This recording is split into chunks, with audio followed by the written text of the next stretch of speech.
Good morning, welcome to the show. It's a brand new series on Idoids TV. We are back after 15 years. 16 years? 15 years. 15, yeah. This time around, your Idoid for the series, which is me. I will be learning to play and reviewing bass guitars. Now, I've specifically chosen budget, affordable equipment because that is what you're likely to have as a beginning bassist.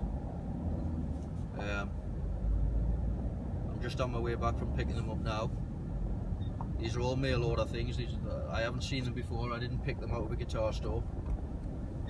All mail order. So we'll get home, we'll get those unboxed, and we'll get into them, see what we've got. So here we are, back at my house. Both basses out of the box. Give them a basic setup, tune them up, standard tuning for both. So without further ado, let's just get straight into it. Let's have a look around them. We'll start with this. It is the Glary. It's essentially a J bass. It's called the Glary GJ bass, which I'm assuming stands for Glary Jazz Bass. Basic jazz bass setup. You've got two single coil pickups, two volume knobs, one tone knob, and one volume for each pickup. Tone knob will control both, so you can split and mix however you want. It actually comes with specs on the website. It's a basswood body, very light. This thing weighs like virtually nothing.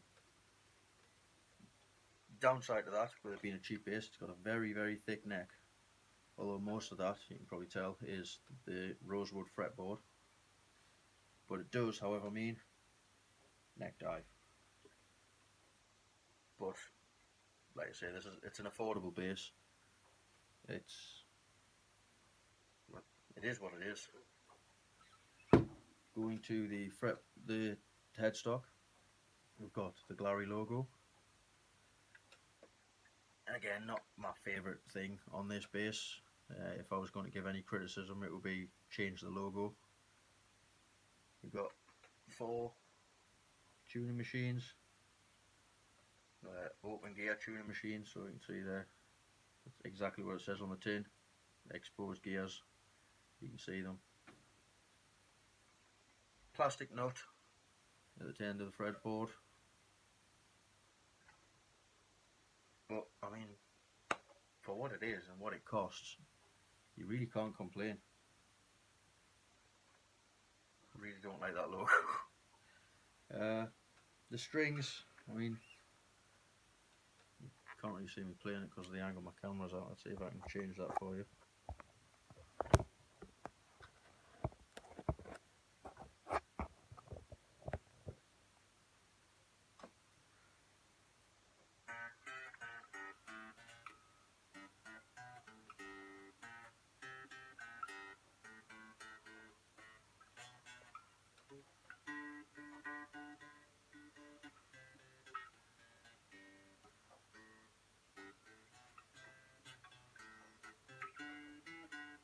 And that's obviously playing unplugged. The strings are scratchy as hell. I would like to point out at this stage, I'm not a bass player. That is one of the series that will be appearing on the channel as me attempting to learn the bass. I am a rhythm guy in a hard rock / metal band, but I don't play bass. I mean, I play like root note stuff, but in the other series, I will be trying to learn to play bass, like more melodic, learning melodies, and not just root notes and fifth chords, which is about all I can do on a bass up to now. Anyway, getting back to the Glary, like I say, I mean, it's a really good looking guitar, to be honest. It's a good looking instrument. Yeah, I've spent a bit of time just looking at it, to be honest. I keep getting sort of entrapped in it. if we put that off to one side, it does come with a surprisingly pleasant amount of accessories actually. And for starters, you get a gig bag, not padded or anything, but it's got like a pocket on the front here, a zip pocket. It's essentially just a dust cover, not much of a gig bag, but you know, if it holds the weight and you can carry it about and it keeps the elements off the instrument, then what's wrong with that? It comes with a pick, not a very big pick. I would say that's more of a guitar pick than a bass pick, but it's perfect thickness for me. It's like a 5.6 mil. 2 Allen keys, big one for the truss rod, smaller, scratchier one for adjusting the intonation and the string height at the bridge. It comes with a strap. It even comes with a strap. Only problem is with this strap, I mean, it's got pleather ends, but for free, you can't really complain. But I throw this strap over my shoulder, bring it back down. You can't really see that there, I'll stand up. But, you know, the guitar's going to be sat sort of here, which is a bit high for my liking, and that is the strap at its longest that it goes. But hey, free strap, be a good spare. And it comes with a cable. It's a cheap ass cable, it's very thin. I'm assuming they're nickel jacks. But again, a free cable, it's a good spare. You know, you bring this thing to a gig, if you're going to gig with it, or recording, and your cable's broken, or you haven't packed your main cable. What are you going to do? Oh, look, spare cable. So I suppose from that point of view, you really can't complain at all. Moving on to the second bass, we have the Quincy P bass. Another very good looking bass. The first thing I noticed, the body on this, I think it's mahogany or something. It's a lot heavier than the other one on the body, but still not quite heavy enough. We balance it at the bolt-on plate, neck dive. But again, really nice looking thing. Didn't cost a lot of money. Oh, I forgot to mention actually, the Glary, it retails on the Glary website at £81 British. I got this one from an eBay store, the name of which eludes me, but I will post a link for anyone that's interested. And it was £63 with, I think it was £3.50 for shipping. So that's like less than £70, and you get a bass with all those accessories. And it's pretty much usable out of the box. So anyway, back to the Quincy. Starting at the body, working our way along. Got same bridge as the Glary. You'll notice I've added a little sticker, a little bit of a personal touch. It's my sort of thing. Split coil pickup, which is a single coil pickup. However, it's split between strings 1 and 2 and 3 and 4. And those two will cancel out the hum from each other, giving you a humbucker effect for a really full, fat sounding bass tone. Single volume, single tone, input jack. But I think this thing looks the part. We've got the same quite thick neck, although as it goes up towards the headstock it does get a lot thinner up here. This way, just not depth. Still really thick. But the actual fretboard on this bass is it's only about 2/3 the thickness of the Glary. I don't know how well you can see that with this crappy camera. I'll have to apologise for that as well, the camera situation. I do have a better camera, I haven't yet figured out how to use it. So that is something I'm working on, and with a bit of luck we'll be improving, hopefully for the next one. But back to the bass anyway. Quincy headstock. I like the shape of this headstock a lot better than I do the Glary.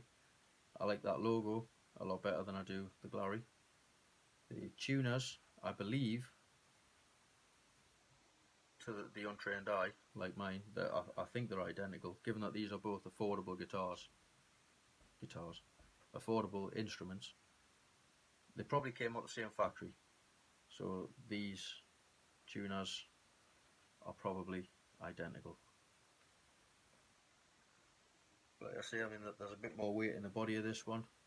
It's another really good looking instrument, and I can't really fault it. Maple fretboard on this sounds a bit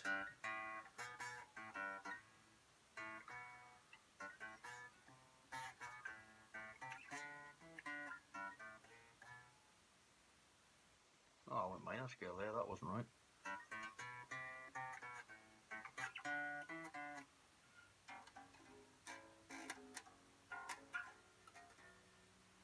Again, playing on unplugged, just a quick little blitz through there, unplugged. Another really nice instrument. This one was from a Manchester based eBay store. £90. The store's called 19 Music. They sell straps, guitars, a lot of B-stock items. Really good prices. You know, if you just want like a bass for recording, or if you're a beginner just want something to learn on, or if you just haven't got the budget for like a Fender or Ibanez, Gibson, whatever. I would say they're two perfectly viable options. Moving on to the amp that I have picked up. I'll just have to pick it up here.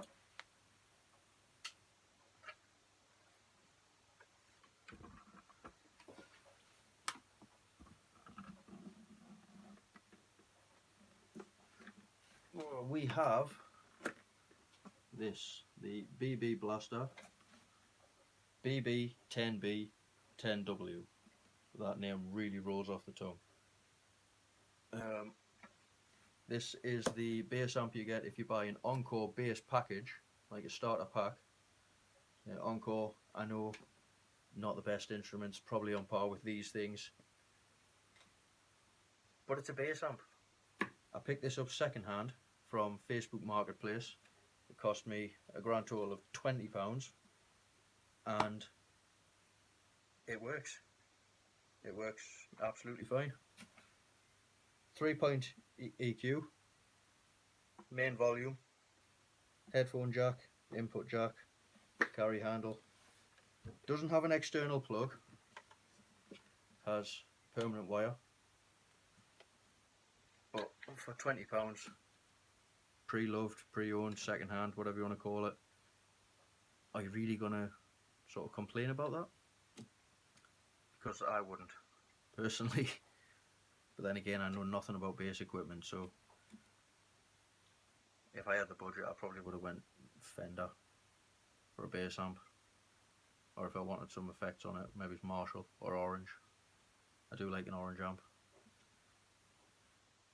But you know, for just starting out, and you know, the whole point of these reviews is to review sort of cheaper, affordable, beginner gear. And I think this is a perfectly viable option. So